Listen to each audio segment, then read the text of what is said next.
रायगडमधल्या महाडमधील मारहाण प्रकरणातली एक मोठी अपडेट समोर येतेय। विकास गोगावलेंसह राष्ट्रवादीचे नाना जगताप हे पोलिसांच्या हाताबाहेर गेलेले आहेत। विकास गोगावलेंचा अटकपूर्व जामीन अर्ज हा कोर्टाने फेटाळलेला आहे। अटकपूर्व अर्ज फेटाळल्यानंतर देखील विकास गोगावले पोलिसांच्या हाताबाहेरच आहेत। तर महाड नगरपालिका निवडणूक मतदानाच्या दिवशी झालेल्या या राडा प्रकरणी विकास गोगावले आणि सुशांत जाबरे समर्थकांमध्ये तुफान हाणामारी झालेली होती। त्यानंतर दोन्ही कार्यकर्त्यांवरती परस्पर विरोधी गुन्हे हे महाड पोलीस ठाण्यामध्ये दाखल करण्यात आले होते। मात्र हे आरोपींचे कोर्टाने अटकपूर्व जामीन अर्ज फेटाळल्यानंतर या सगळ्या आरोपींचा शोध सध्या सुरू आहे।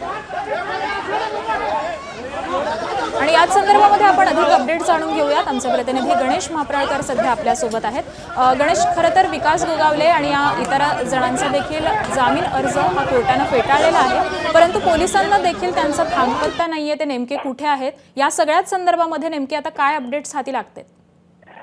आकांक्षा, आपण बघितलं तर नुकत्याच नगरपालिकांच्या निवडणुका पार पडल्या, त्यांचा निकालही जाहीर झाला। मात्र नगरपालिका निवडणुकीच्या दिवशीच आपण बघितलं तर महाडमधल्या प्रभाग क्रमांक 2 मध्ये जे विकास गोगावले आहेत आणि राष्ट्रवादीचे सुशांत जाबरे त्यांच्या समर्थकांमध्ये त्या मतदान केंद्राच्या बाहेर जोरदार हाणामारी झाली होती। आणि आपण बघितलं तर या हाणामारीमध्ये सुशांत जाबरे या समर्थकांकडून रिव्हॉल्वर काढून विकास गोगावले यांच्यावर ताणण्यात आली होती आणि त्याच्यानंतर हा संपूर्ण वाद चिघळला। पोलिसांनी देखील या सर्वांना त्यावेळेला ताब्यात घेतले। मात्र त्यानंतर परस्पर विरोधी आहेत त्या तक्रारी दाखल करण्यात आल्या। तक्रारी दाखल झाल्यानंतर या दोन्ही गटाच्या कार्यकर्त्यांवर गुन्हे देखील दाखल झाले। मात्र त्या दिवशीपासून आता हे जे कार्यकर्ते आहेत ते पोलिसांना अद्यापही सापडत नाहीयेत आणि त्यामुळं या बेपत्ता असणाऱ्या या कार्यकर्त्यांचा पोलीस त्या दिवसापासूनच शोध घेत आहेत। आपण बघितलं तर या अटकपूर्व जामिनासाठी देखील दोन्ही कार्यकर्त्यांनी माणगाव कोर्टामध्ये असेल किंवा मुंबई कोर्टात असेल तो त्या ठिकाणी अर्ज दाखल केला होता। मात्र कोर्टानं आहे तो अर्ज देखील फेटाळला आहे आणि त्यानंतर आता पोलिसांना देखील आता हे जे कार्यकर्ते आहेत ते शोध घेत असताना अजूनही सापडत नाहीयेत आणि त्यामुळे आता पोलिसांच्या बरोबर आहे। धन्यवाद गणेश या संपूर्ण अपडेटसाठी। या सगळ्याच प्रकरणातले अपडेट हे वेळोवेळी जाणून घेऊ। तुर्तास धन्यवाद या माहितीसाठी। तर गोगावलेंचा मुलगा फरार आहे, पोलीस का पाठीशी घालत आहेत असा सवाल हा संजय राऊत यांनी उपस्थित केलाय। गोगावलेंच्या मुलाला पोलीसच मदत करत आहेत असं देखील संजय राऊतांचं म्हणणं आहे।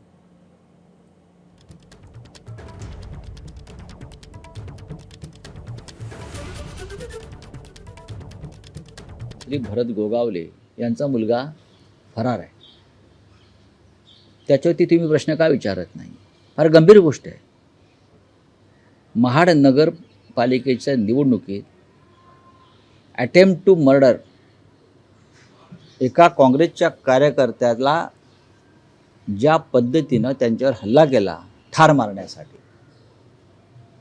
आणि पोलीस यंत्रणा त्यांना मदत करत राहिली, हायकोर्टानं त्यांचा अटकपूर्व जामीन सुद्धा फेटाळला, म्हणजे प्रकरण गंभीर आहे ना।